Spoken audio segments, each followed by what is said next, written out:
Class 10 class अपना जो अर्थशास्त्र में लेसन 17 चल रहा है मुद्रा वाला, उसका अगला क्वेश्चन हम देख रहे हैं वित्तीय संस्थाएं।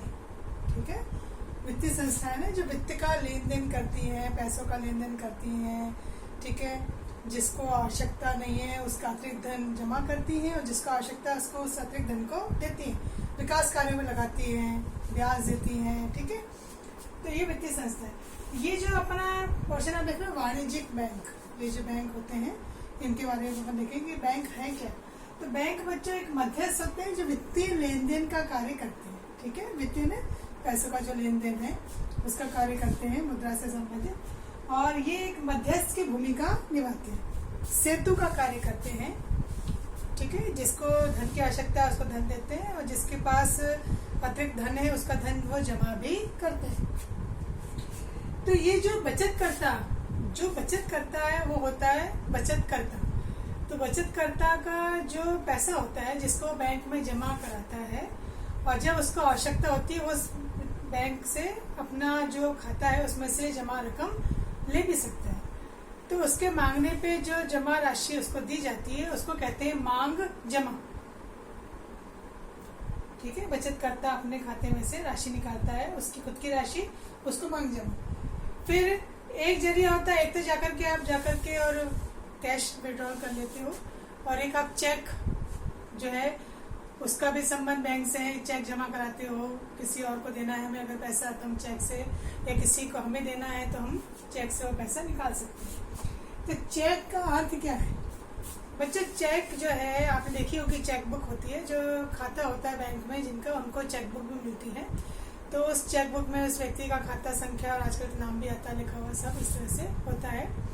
तो ये क्या है, एक रिटर्न में एक आदेश है, ऑर्डर है जो बैंक को दिया जाता है जो चेक लिखता है ना उसके द्वारा। क्योंकि जो चेक लिखता है वो अपने वहाँ साइन करता है, नीचे साइन करने की जरूरत वहाँ पे होती है उसको, और राशि लिखनी पड़ती है, कितनी राशि निकलवा रहा है, ऊपर वहाँ पे जिसको वो दे रहा है पैसा उसका नाम होता है और राशि उसके खुद के खाते से निकलती है।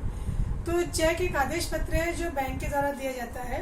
चेक लिखने वाला जो व्यक्ति है, ठीक है, वो बैंक को किसी व्यक्ति के खाते से चेक पर नामित, मतलब चेक पे जिसका नाम लिखा है उस व्यक्ति को चेक पे लिखी गई राशि का भुगतान करने का आदेश देता है। चेक आपने देखा ही है कैसे होता है। तो ये एक राशि भुगतान, मतलब चेक ने, जो चेक काटने वाला है उसने अपने चेक में साइन करके काम कर दिया।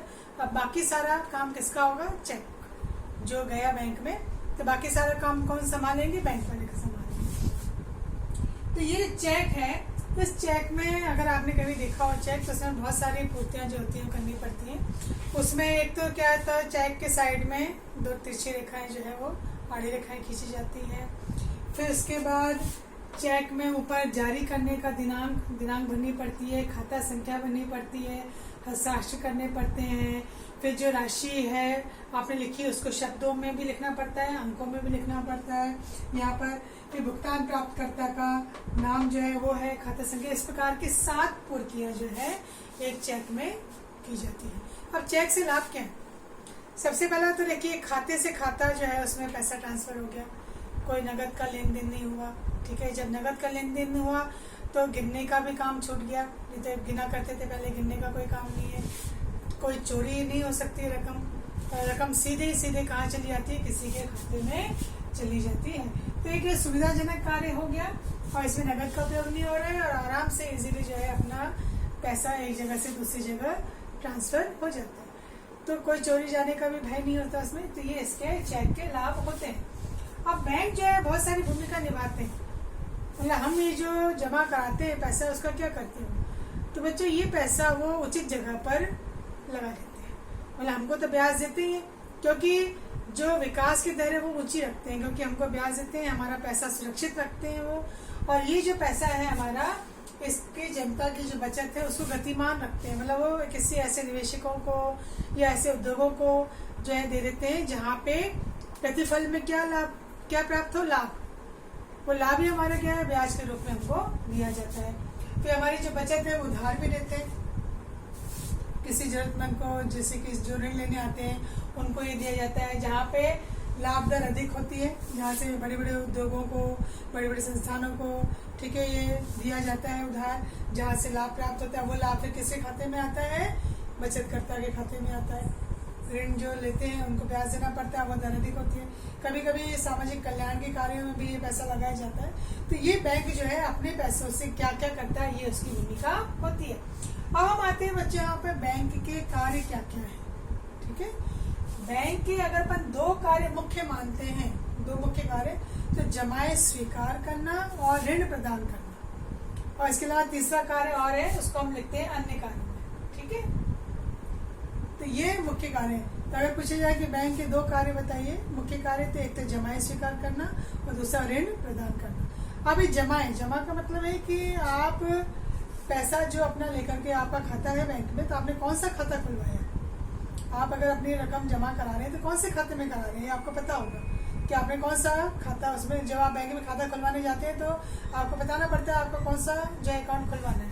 तो यहाँ पर 3 तरह के अपन अकाउंट की बात कर रहे हैं, चालू खाता, बचत खाता और स्थायी खाता। ठीक है, सावधि जमा खाता जिसको कहते हैं, चालू खाता।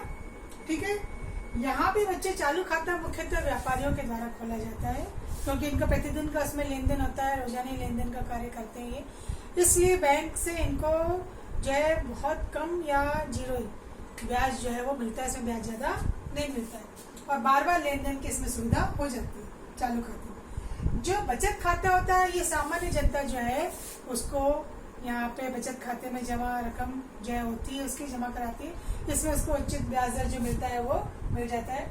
और राशि जमा कराने में, राशि निकलवाने में कुछ बैंक के नियम कानून होते हैं, उसका पालन उसमें करना पड़ता है, कुछ प्रतिबंध होते हैं वो करना पड़ता है। ठीक है, और तीसरा जो खाता है वो है स्थायी खाता।